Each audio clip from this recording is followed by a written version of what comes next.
Hello, my name is Eric Corral, and for coming for my Communications 100 speech on a cultural topic that I'm not familiar with, I decided to pick rock en español. I feel like rock en español is something everyone in the Hispanic community is very familiar with, but they may not be educated on it.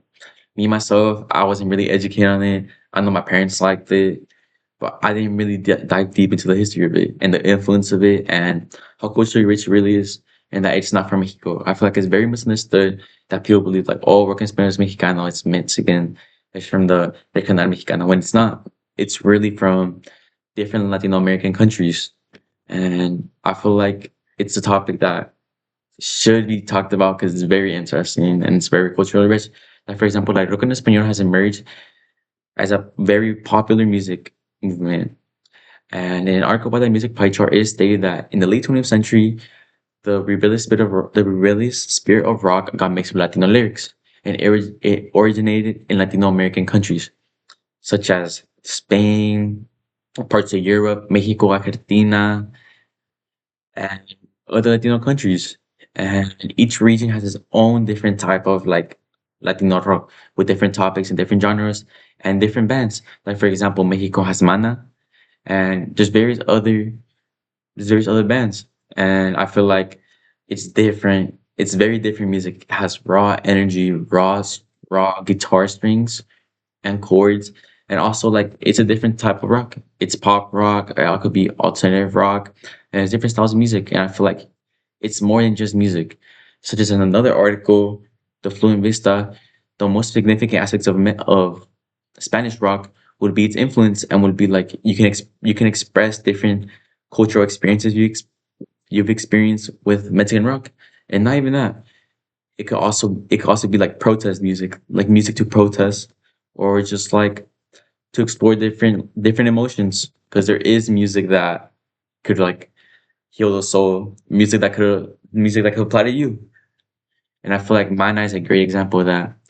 And such as an article by the Berkeley D side, Mana has gotten a bunch of achievements and created different genres.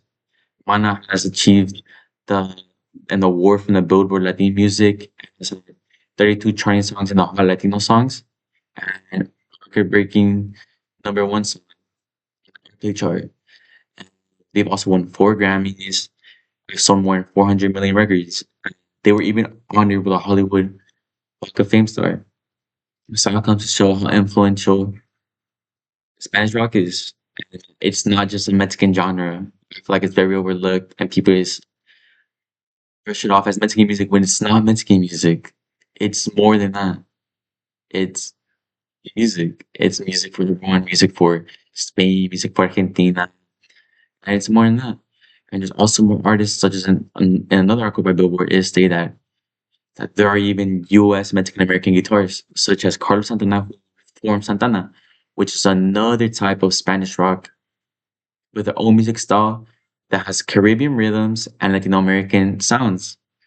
And not even that, also in the 70s, the genre also in the 70s, also in the 70s in the genre, there's also someone from Argentina named Charlie Garcia and Luis Alberto Spinetta, who became two key artists in the rock and español movement.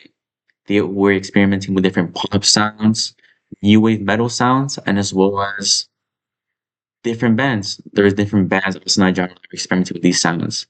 Like in the 80s, they came up with Los Hombres G de España, Los Prisioneros de Chile, Soda Stereo de Argentina, y Los Caifanes de México, and also Los Innatos Verdes de Argentina.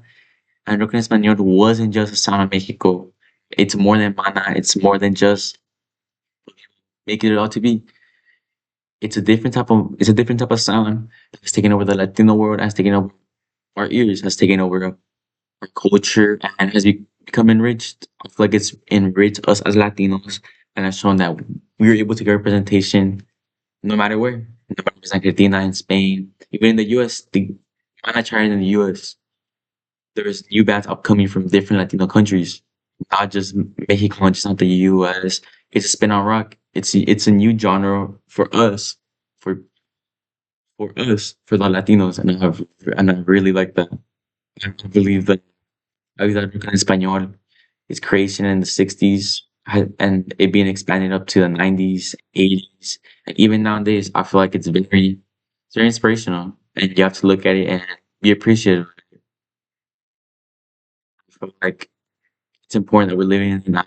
We're able to enjoy it in its history of its start in Spain, moving to different countries, being influenced in Mexico, Argentina, parts of Europe, it be listened to even the US. It's really impressive and it shows like how far we've become.